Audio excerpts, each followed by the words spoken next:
Video ini hanya untuk mereka yang punya logika. Bagi yang tidak punya logika, skip aja. Baru saja beredar kabar bahwa Pak Jokowi akan kembali belusukan turun ke lapangan. Menurut Sekjen Projo, Freddy Alex Damanik, Pak Jokowi kini sudah 99% sembuh dari penyakitnya dan kini siap bertemu rakyat. Safari perjalanannya akan dimulai pada Juni ini di Nusa Tenggara Timur.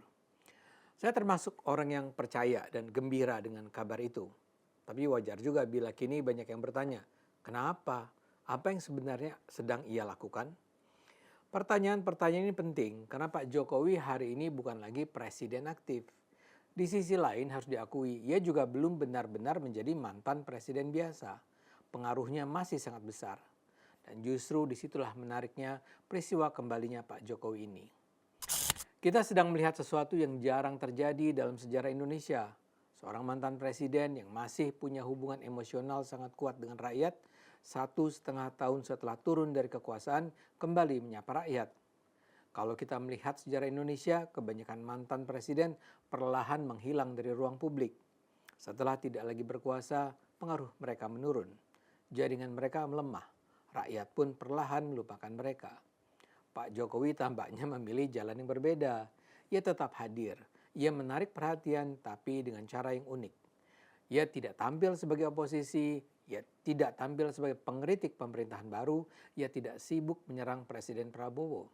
Sebaliknya, ia justru tampak menjaga suasana agar tetap tenang.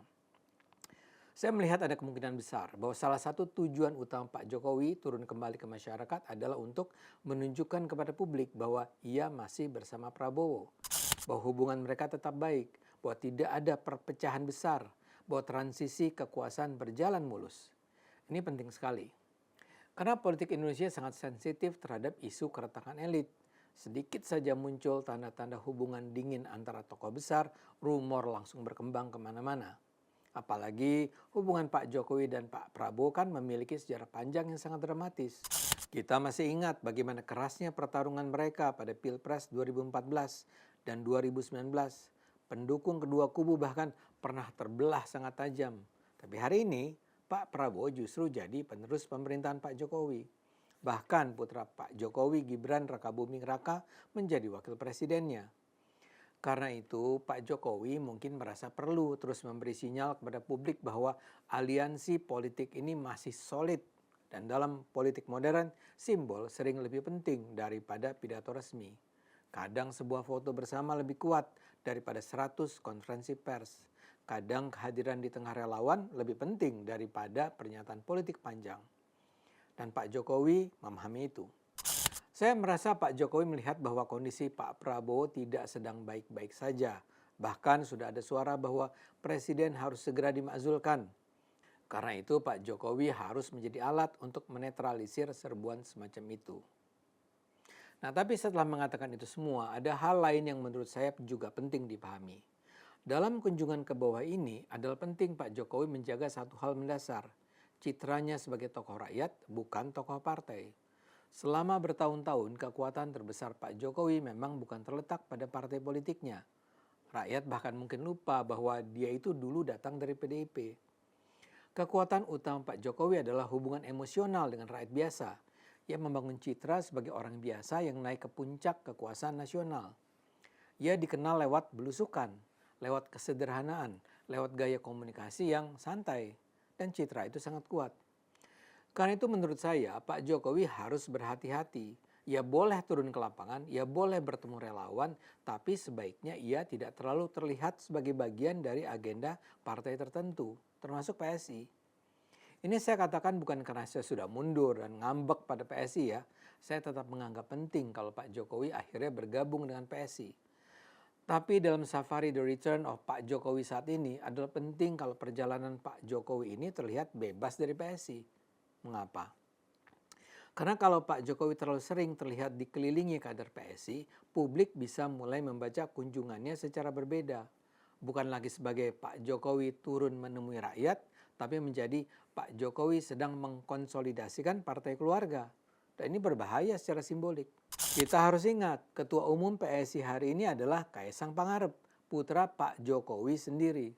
Artinya hubungan Pak Jokowi dengan PSI bukan lagi sekedar hubungan politik biasa. Publik pasti melihat unsur keluarga di sana. Dan dalam politik Indonesia, isu dinasti politik adalah isu sensitif.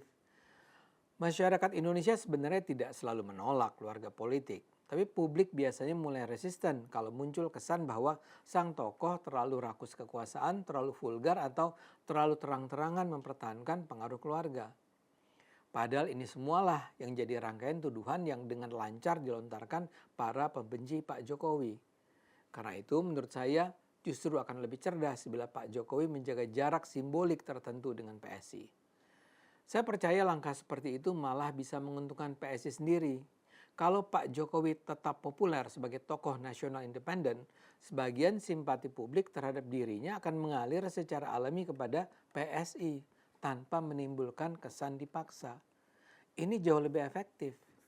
Karena begitu Pak Jokowi terlalu terlihat menjadi patron partai saat ini, resistensi publik justru bisa muncul.